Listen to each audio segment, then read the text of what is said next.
Ancient Chinese secret. Welcome to the BJ Show. Let's rock and roll. Rock and roll. Come on, everybody. Let's lose control. Brad and John, they're the ones to follow.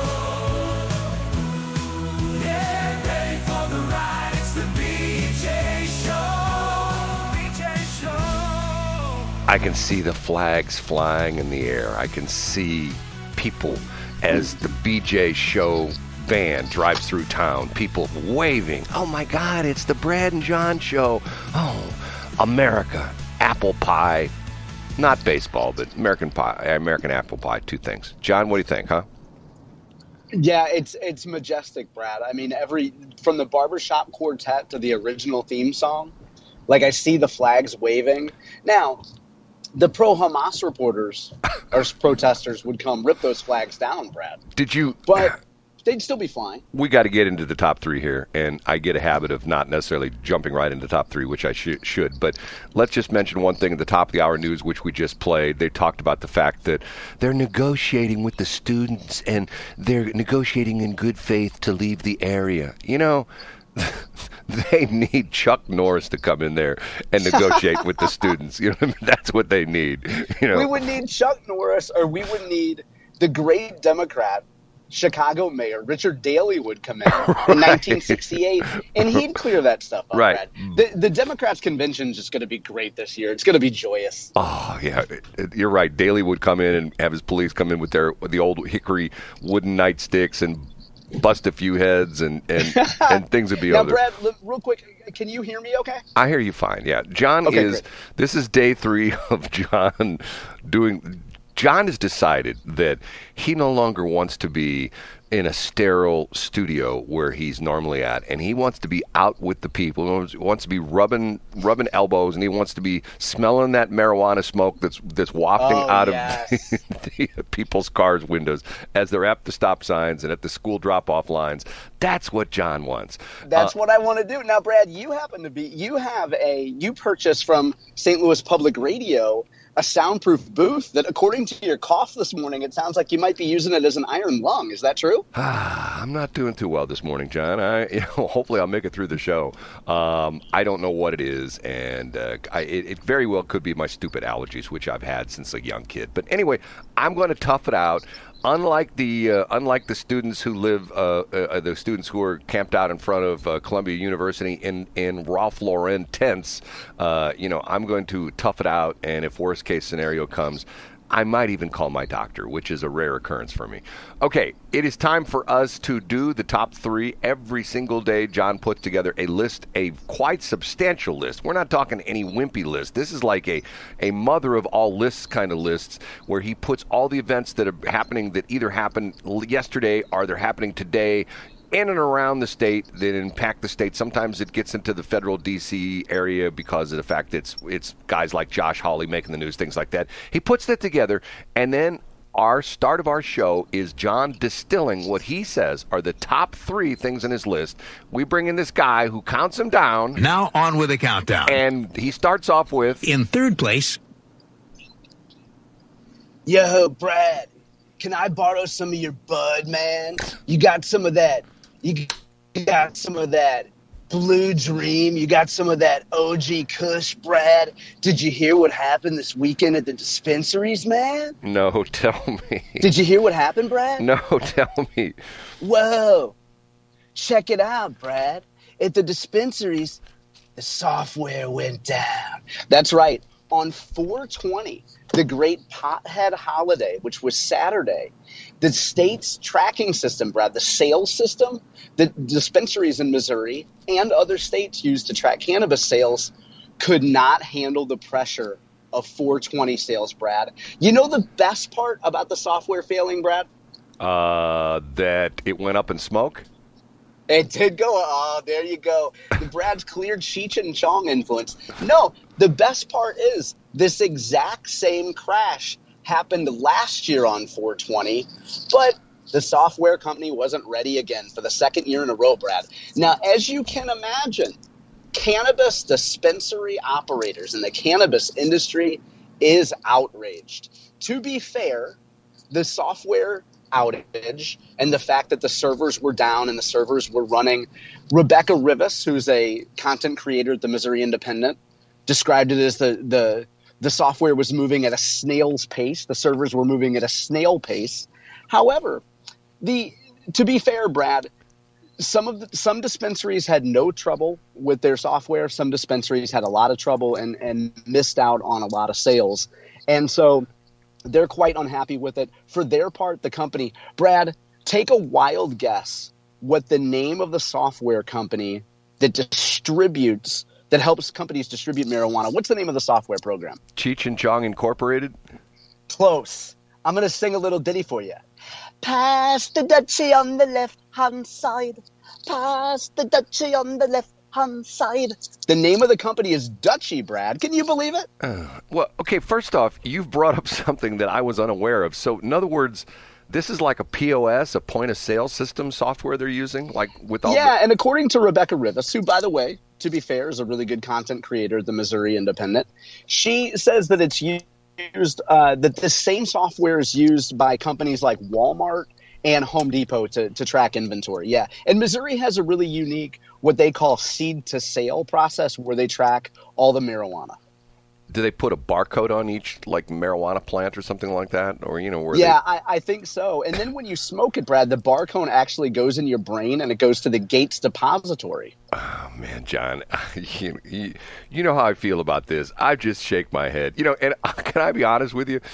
Please do. I didn't even think about it. I drove right by the Washmo. I guess there's only one. It might be. It's the only one I see. It's the one where the lady drove through the front door of the place. Yeah. Remember we talked about that? It's right off of 47, we did, yeah. Right off the bridge. And I drove by there on Saturday, and I thought, man, there's a lot of people there. Well, now I know. I didn't even put two and two together and come up with 420. Now, can I tell you what cracks me up is some of those have like really catchy names, like sort of like, I think there's a Deja Vu or something like that.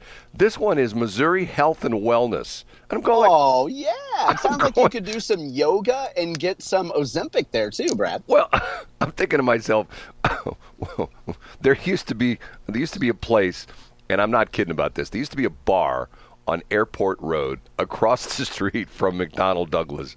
And I used to love it. You know what the name of the bar was? Mom's Place. The Fluids Lab. Oh, wow. Yikes. Did you get a free black light every time you went in there and you could run it over the tables? I don't know. Okay. Let's move on. Up a notch to number 2. A piece of legislation, Brad, that's quite interesting and intriguing and has zero chance of passing the legislature this year. It is the idea, it's kind of a trial balloon introduced by a Democrat named Doug Mann from Columbia, which is the reason why, spoiler alert, the bill won't pass. It's pretty late in session. And Representative Mann says he wants to just put this out there to begin the discussion. Brad, it affects one of your favorite topics, which are YouTube creators. And in fact, what it does is it sets some state guidelines around how YouTube creators can use their own children to monetize their videos. So apparently this legislation has been going around, some version of this legislation has been going around in other states, namely Illinois. And it would, for example, one provision is if a child is featured in their parents' YouTube videos and the parent chooses to monetize those videos, when the child turns 18, the child can appeal, the child who would now be an adult, can appeal to, for example, YouTube and have that content deleted from YouTube. What do you think of this, Brad? Well, I don't know. First off, I am a YouTube creator, not in the volume that a lot of people do it, but that's what we do with the show. And you and I have talked about this, that we're actually seeing really some good number growth in our videos, which are essentially just, podcasts. But, there are all sorts of things you have to check. Matter of fact, do you ever put YouTube videos up? I do. Well, yeah. And remember, I add a lot of the descriptions for our videos. And you might want to explain, Brad, what that bottom check at the bottom is that all creators have to sign off on. Right. You have to check a box that says, is this video created for children? You have to either check yes or no. And then sometimes that disclaimer will come up are there children in the video? And that's what this is about, is that and I understand what they're doing. They're trying to, protect the kids from the child porn dudes and stuff like that. And I get that, but I don't know. How are you going to enforce something like that? And first off, the interesting thing about that is you say that if someone's in a video with their parents and they're 16, then they turn 18, they can contact YouTube and get the video removed. Good luck contacting YouTube. Good. Well, you would be chatting with an AI bot and have like a very intelligent conversation with an AI bot. It's not like you call the 800 number. They go, "Hi, YouTube, how can I help you?" It doesn't work like that. Matter of fact, it's getting to the point where you can't talk to a live person anywhere at any corporate site. Yeah. Well, now in your case, Brad, people see your number pop up and then they probably just, send it to voicemail. I heard John Combest did that the other day. When I read this type of legislation, though, Brad, I always think of like our friends Camelia Peterson and Austin Peterson and my libertarian friends. And then I ask the question of, is it government's role to be involved in this? Does government need to have anything to do with this? Well, my answer is no. And the situation is YouTube has their rules, which I'm thinking to myself, I'm fine with that. I don't have a problem with checking the box because, what we do is obviously not created for kids. It's essentially politics, and show me, politics and lifestyle and goofy, crazy things we talk about. I mean, it's definitely an 18 plus audience to the point where I don't know too many high school kids would really enjoy the stuff that you and I talk about. And we're not talking about Taylor Swift. Well, hold it. Maybe we will today, but wait a minute. Maybe in segment C, maybe around 7:40 today, Brad. Okay, so let's go with the number one. Oop, did I lose you? Cori Bush earns another unique distinction, Brad, among the St. Louis and Metro East of Illinois delegation. She's the only member of the House of Representatives from this area to vote against United States aid to Israel. This is reported. It's the top story on my website today from our friend Jason Rosenbaum at St. Louis Public Radio. And it's another unique calling card for Cori Bush. Now, up on Jason Rosenbaum's Instagram feed, if you follow Jason Rosenbaum on Instagram, you can see a video of him having a conversation with Cori Bush about this topic. So this isn't going away, Brad. And as we get closer to that August primary, you can bet that Wesley Bell and maybe even Maria Chappelle-Nadal will be talking more about this, Brad. I see, once again, John, I don't want to sound like I'm beating a dead horse, but I'm beating a horse that died 2 years ago. I don't understand this anti-Semitic thing. And I think the thing last night is I'm watching the headlines, and there's a headline that came across a couple of the news sites that the anti-Semitic demonstrators were heading toward Chuck Schumer's place in New York City. Okay, Chuck Schumer, not one of my favorite legislators, but Chuck Schumer is a Jewish gentleman who takes his Jewish ancestry and heritage very seriously. And I don't get this. To me, this is scary, scary, scary, because if you go back and look in history, back in the 30s, when Hitler, did all this, when he started, just go back and read your history. Go back and read what they called Kristallnacht and all sorts of crazy things like that. The Diary of Anne Frank, all these things where the Jewish people were persecuted. I don't get it. And here's what I don't understand. What I don't understand about it is, let's do the Tony Colombo flip test, as I've said before. If these people, and look at the crowd that's in front of Columbia and NYU, it's predominantly white kids. It's absolutely. You don't see elitist white kids. Let's point that out. Well-to-do white kids. Right, who are going to Columbia, which I think is $90,000 a year or some crazy number like that. How would you like to be paying $90,000 a year and your kid calls you up and say, "Hey, Mom, hey, Dad, I don't have to go to class anymore." Why is that? Well, it's all virtual for the rest of the semester. I would be saying as a parent, so you mean to tell me I'm paying $90,000 a year for you to sit somewhere in a dorm room to go to class? No, I'm not doing that. Anyway, I don't get it. I mean, to me, it's shocking. And once again, the Tony Colombo flip test is if they were going after the black people, Biden would have the National Guard out, you know what I mean? And absolutely. And every other word out of his mouth would be, "This is terrible. The blacks are being discriminated against. They're being persecuted." I don't get it. What I think is really interesting about this, Brad, is the long-term implications of it. So you and I talked yesterday about the fact that a lot of this a lot of the pro-Hamas messaging comes from platforms like TikTok, and particularly TikTok, right? Which has a lot of this rampant anti-Semitic messaging. If you're a kid who's 17 years old and you care about government and you care about national issues, and you see these posts and you're really following this and you're sympathizing with Hamas here, Brad, I can't think of something that would change your opinion when you turn 18 or when you turn 19. I guess what I'm getting at is that if you're on the pro-Hamas side, you have to be quite happy about the fact that you've seen an explosion in anti-Jewish sentiment lately. And you get my point, Brad. Is a kid that's 17 now going to go to a college campus next year and say, oh, wait a minute, I was wrong about the Jewish people. They're great. I should reconsider, Brad. Well, not only that, as a business person, I believe in you look at what your competition's doing and you essentially say, you essentially say, okay, let's look at what they're doing well and let's do what they're hold on a minute. And let's look at what they're doing poorly. And it's the classic tale I told of how the Japanese ultimately kicked our butt in a lot of different things, where they benchmarked. They took our copiers, from Xerox. They took our cars. They took them apart, and they said, okay, let's see how we can make this better and cheaper, and essentially they improved upon it. And once again, use the Jewish people as a template of success. I think that's what it is. Some of these people are upset. Well, there's all sorts of Jewish people that are very rich, and there's Jewish people that are, big rock stars, and there are Jewish people that are in the symphony and things like that. Well, then why don't you learn from them? If you want to be successful, follow what they do. It drives me nuts. Now, having said that, I have to decompress for a minute. Let me take a deep breath. Please do, Brad. Deep breath. Okay. John picks on me from time to time that there's certain people that I talk about quite a bit. And matter of fact, even to the point where one particular person, he keeps a weekly count of every time I mention this person's name.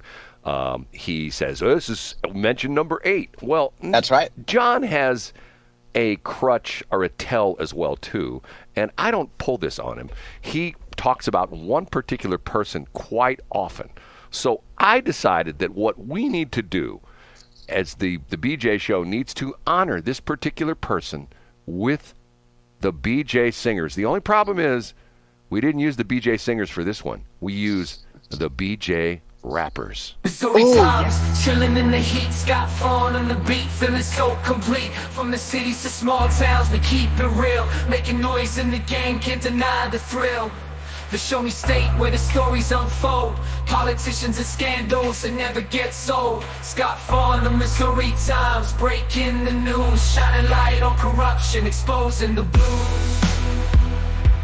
In the heartland, where the truth is hard to find. Scott Faughn, he's got that investigate mind. Digging deep, uncovering the secret so bold. His words hit like a thunder, breaking the mold. It's the Scott Faughn rap. What do you think? Scott, Brad, that's just fantastic. I'm sorry, I have a beep. I have an offspring that didn't close the door all the way. Brad, that song is inspirational, and I'm sure that it might be bumper music for the Missouri Times midweek update sometime coming up soon. You think?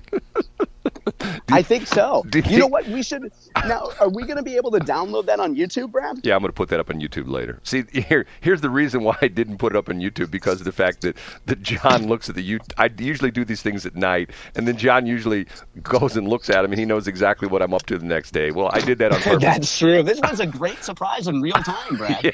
Yes, you haven't heard this one before. The Scott Faughn rap. Okay, did you like it? By the way, it's fantastic.